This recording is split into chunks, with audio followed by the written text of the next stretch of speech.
Hi, welcome.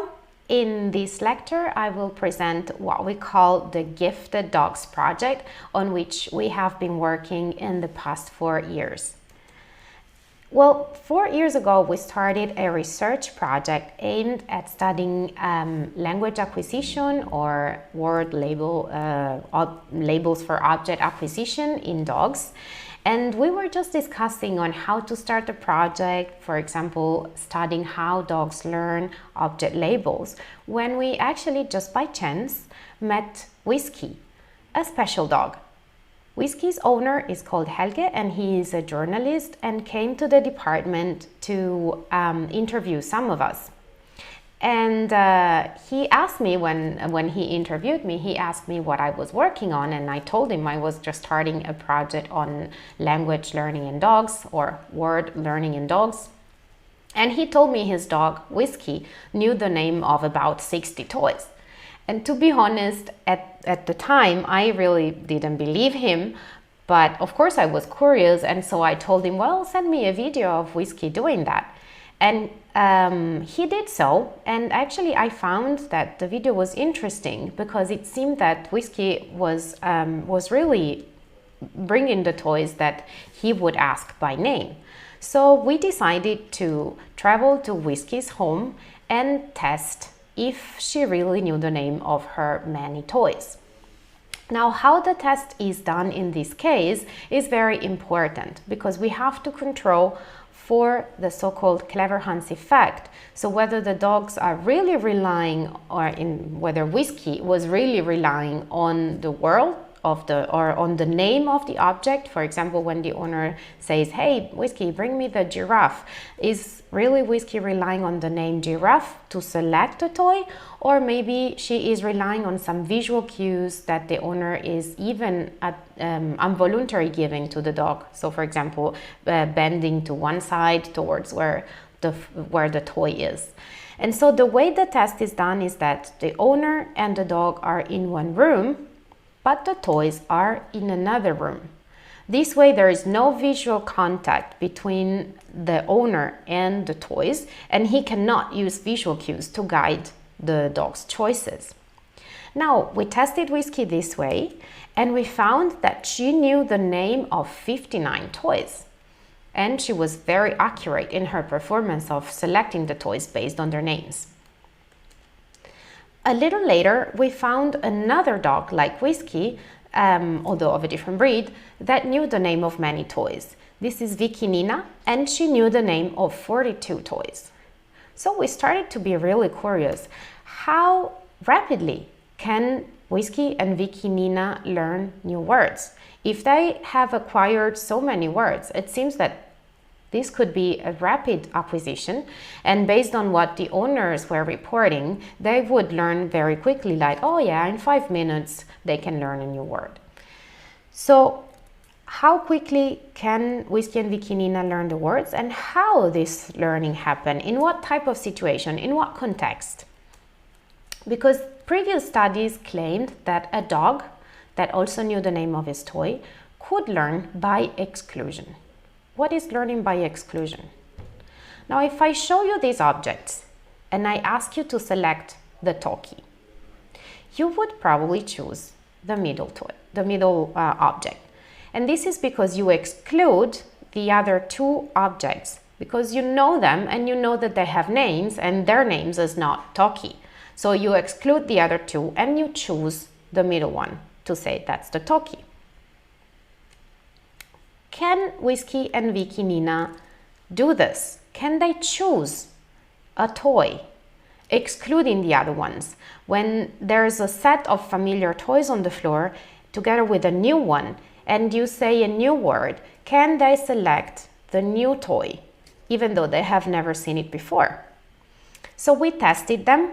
I'm going to show you a video of the test. And I think it's important to know that first, in the first few trials, we asked for familiar toys, although the new toy was present, because we wanted to exclude that they would eventually choose the new toy just because they have a preference for novelty. So we first ask for old ones, and then if they bring them, then we say a new word and see whether the dogs choose the new toy upon hearing the new word.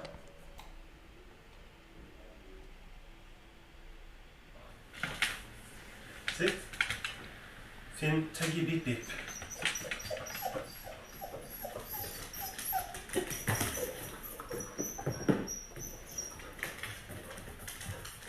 So this was an old toy, familiar toy. Veldig flinke. Jeg er veldig flinke. Sitt. Finn delfin. Ja, gå og finn delfin. Ja, finn delfin.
She spent a lot of time with the toy.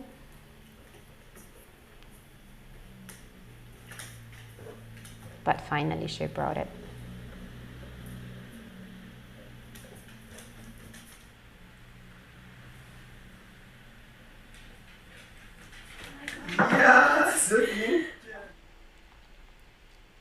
So, Whiskey and Vickyina, they were both able to choose a new toy, excluding the old ones upon hearing a new word very reliably.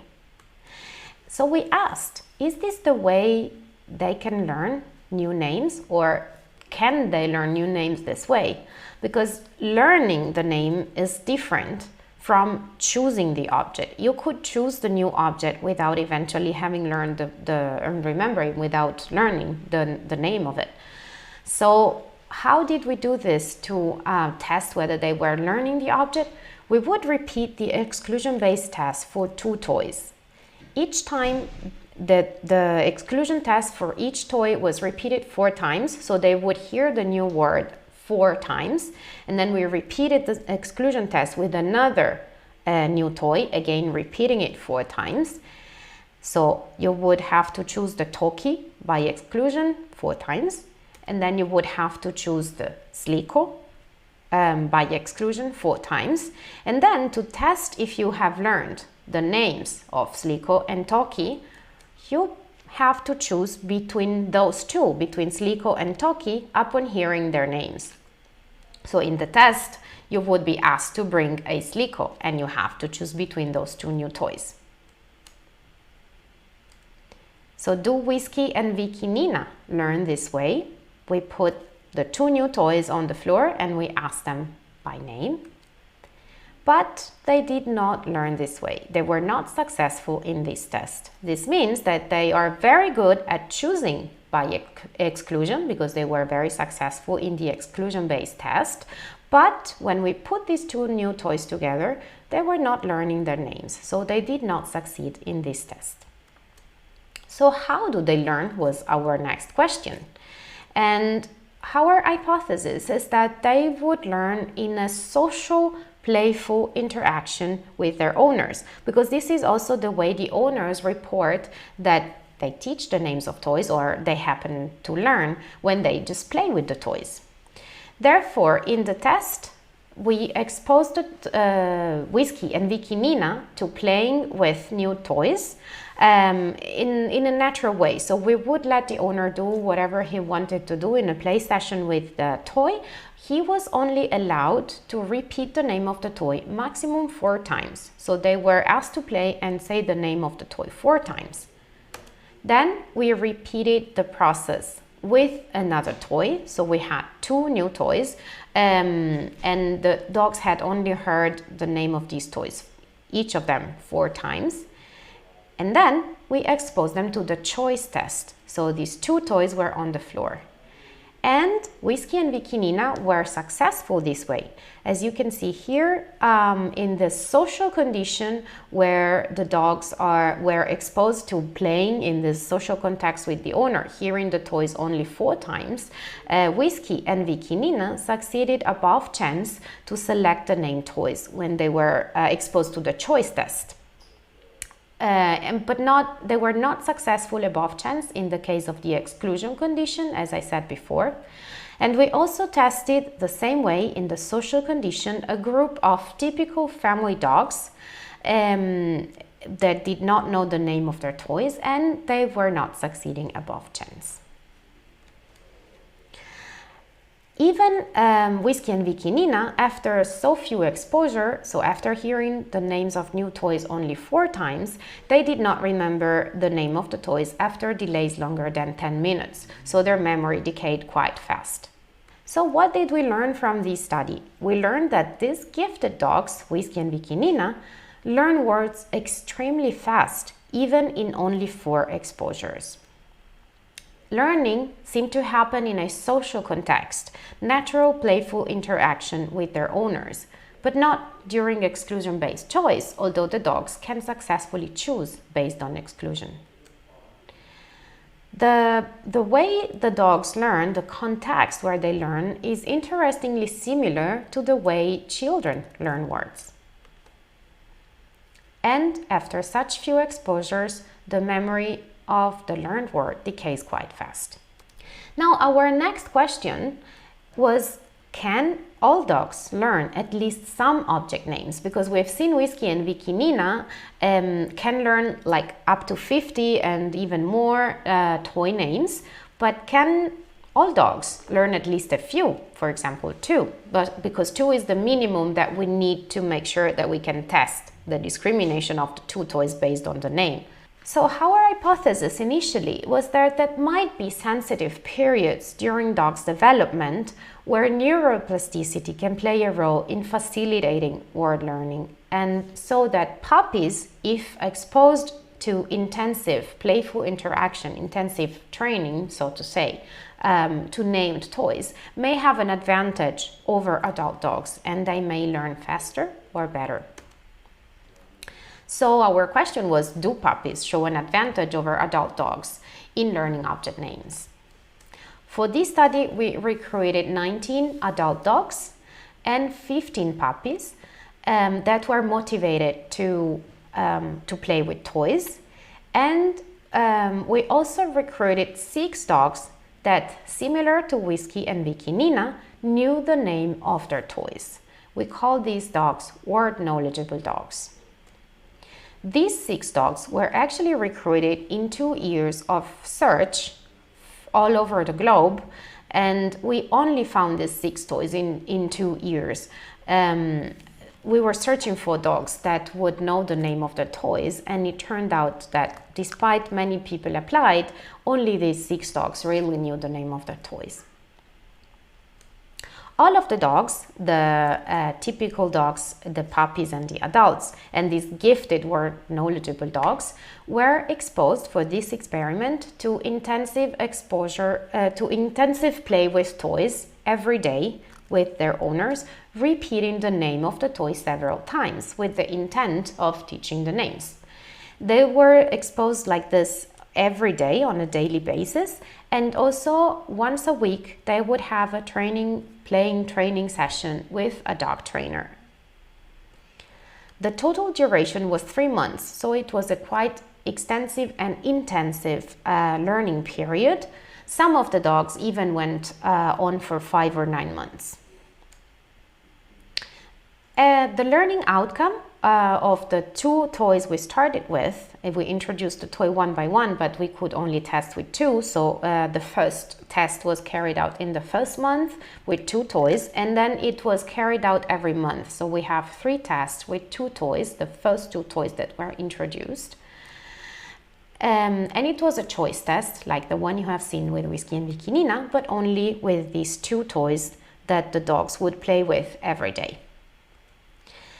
And then there was a test with all toys eventually introduced by the owners, because the owners, if they would see that the dogs were learning the name of the toys, were allowed to introduce more toys. Now, we actually found that none of the typical dogs learned anything. Their performance was at the chance level, irrespectively of whether they were puppies or adults. Only one of these naive dogs turned out to be actually a gifted dog, because she learned the name of many toys. Not only those two where she performed above chance, but she actually learned the name of many toys along the period of training. And this dog, Oliva, and the other word knowledgeable dogs learned multiple novel toy names. So not only those two, but many, while the typical dogs did not learn only those two. So what did we learn here? Well, we learned that the vast majority of dogs struggle learning even only two object labels. This learning did not happen even after 3 months of intensive playful interactions with the named toys, even after intensive training. And for some of the dogs, it didn't even happen after 5 or 9 months, in the case when the owners were willing to go on with the training longer. But there are a few gifted individuals which show a special talent for learning object names. And we call these dogs gifted word learner dogs. These gifted word learner dogs are an ideal model for studying talent in humans. We thank you for your attention, and we thank the owners that participated in this research with their dogs.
Thank you again for your attention.